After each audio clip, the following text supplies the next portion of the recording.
Hi friend, ఈ రోజు మనం అయితే ఆవకాయ పెట్టుకుంటున్నాం. సో ముందుగా ఆవకాయ పెట్టడానికి మంచిగా పరియాకాయ అనేది నేను తీసుకొచ్చాను. ఆ పరియాకాయని బాగా కడిగి వాటిని బాగా మనం క్లీన్ చేసి అసలు తడి లేకుండా ఇలా చిన్న చిన్న ముక్కలుగా అయితే మనము కొట్టించిన తర్వాత వాటిని కొంచెం ఫ్యాన్ గాలికి ఆరబెట్టి అంటే తడి అంతా పోయేలా మనం చేయాలి. అలాగే దాంట్లో కావాల్సిన మనం వేసుకోవాల్సింది ఏంటంటే 3 మ్యాంగో కారం కేజీన్నర, అలాగే 3 మ్యాంగో ఆవపొడి కూడా కేజీన్నర. సో ఒక హాఫ్ కేజీ కన్నా కొంచెం ఎక్కువ ఇది సాల్ట్ తీసుకున్నా. ఏఎస్ బ్రాండ్ నువ్వుల నూనె ఇది ఒక కేజీ జస్ట్ ముక్కలు తడిపి మనం కారం పెట్టుకోవడానికి.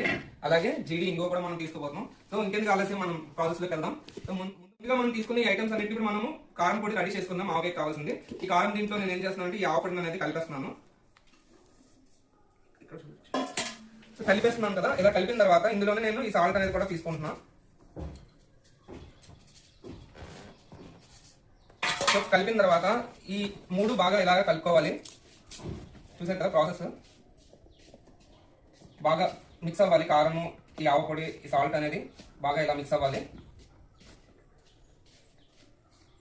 సో ఇలా ఈ మూడు గుంటలు కలిపాం కదా, ఆవపొడి అండ్ కారం మనం సాల్ట్ కలిపాం. ఇందులోనే కొంచెం పసుపు అనేది ఈ మాత్రం తీసుకుంటే సరిపోతుంది, మరి ఎక్కువ అక్కర్లేదు. అండ్ అలాగే మెంతులు, ఒక 100 గ్రాముల మెంతులు కూడా మనం తీసుకొని కలుపుకోవాలి. సో కలిపిన తర్వాత మొత్తం వాటన్నిటిని కూడా మనము ఈ రకంగా ఇలాగా బాగా కలిపి మిక్స్ చేసుకోవాలి. సో మనం ఆవకాయ ఇంకా మంచి టేస్ట్ రావడానికి జీడి ఇంగువ కూడా తీసుకుంటున్నాం అండి. జీడి ఇంగువ మనం కొంచెం తీసుకున్నాం, మరీ ఎక్కువ తీసుకున్నా కూడా చేదు అనేది వస్తుంది. సో మనం రుచికి మంచి టేస్ట్ అరోమా అనేది ఆవకాయకి ఇస్తుంది. సో వేసుకున్న తర్వాత ఇది కూడా వేసుకున్న తర్వాత బాగా దీన్ని ఇలాగా కలుపుకుంటూ మొత్తం ఆవపొడి అన్ని కూడా ఫుల్ గా మిక్స్ అయిపోవాలండి. చూసారా, ఇలా కలుపుతుంటే ఇలా ఆవపొడి తేలుతుంది. సో ఇలా తేలకుండా మొత్తం అంతా కింద నుంచి పైకి మిక్స్ చేసుకోవాలి. పసుపు కొంచెం కూడా యాడ్ చేసుకున్నా మంచిదే, యాంటీబయాటిక్ కదా. సో అలాగే మనం ముందుగా ఒలిచి పెట్టుకున్న పెద్దపాయలు అంటే వెల్లుల్లిపాయలు కూడా మనం వేసుకోవాలంటే, వేసుకుంటే మంచి టేస్ట్ అనేది వస్తుంది. ఈ పౌడర్ లో కలిపేసుకున్నాం. సో మళ్ళీ వేసిన తర్వాత ఒకసారి ఫుల్ గా పైనుంచి కింద దాకా ఒకసారి ఇలా కలిపేసుకోండి. చూసారా, ఇలా కలుపుకున్న మనం ఈ కారం పొడి అయితే రెడీ అయిపోయింది. దీన్ని పక్కన పెట్టుకుందాం. సో ముందుగా ఏఎస్ బ్రాండ్ ఆయిల్ అనేది మనం 1 కేజీ తీసుకున్నాం. వీటిని కొంచెం ఆల్రెడీ ముందుగా తుడుచుకున్న ఈ ముక్కలను అన్నింటినీ కూడా ఇందులో ఇలా వేసుకుని ఒక 2 మినిట్స్ సో ఇలా ఒకసారి ముక్కకి నూనె పట్టేలా తీసిన తర్వాత ఆ ముక్కల్ని మనం ఈ కారంలోకి షిఫ్ట్ చేసుకోవాలి.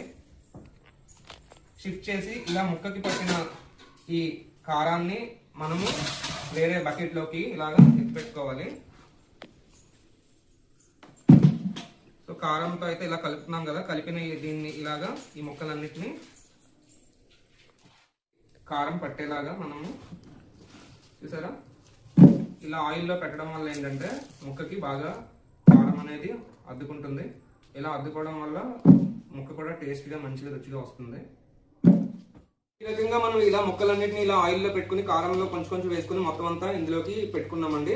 సో మిగిలిన ఈ కారంని, ఈ నూనెని కూడా మనం ఇందులోకి ఇలా వేసేసుకోవడమే. ఈ కారం కూడా మనం ఈ ముందుగానే మనం కొలత చూసుకుని పెట్టుకున్నాం కదా, సో ఇది దీనికి ఇలా సరిపోతుంది. వేసుకుని ఇలా కలిపేసుకోవడమే పైనుంచి కిందకి ఒకసారి మళ్ళీ.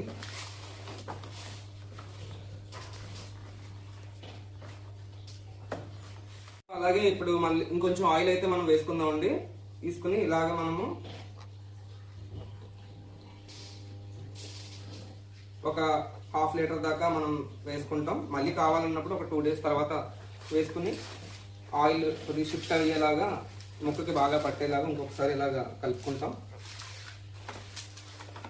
సో ఫైనల్ గా మన ఆవకాయ అయితే రెడీ అయిపోయింది. చూసారు కదా, చాలా సింపుల్. సో మీరు కూడా ట్రై చేయండి. ఏమైనా డౌట్స్ ఉంటే కామెంట్ సెక్షన్ లో పెట్టండి. బాయ్.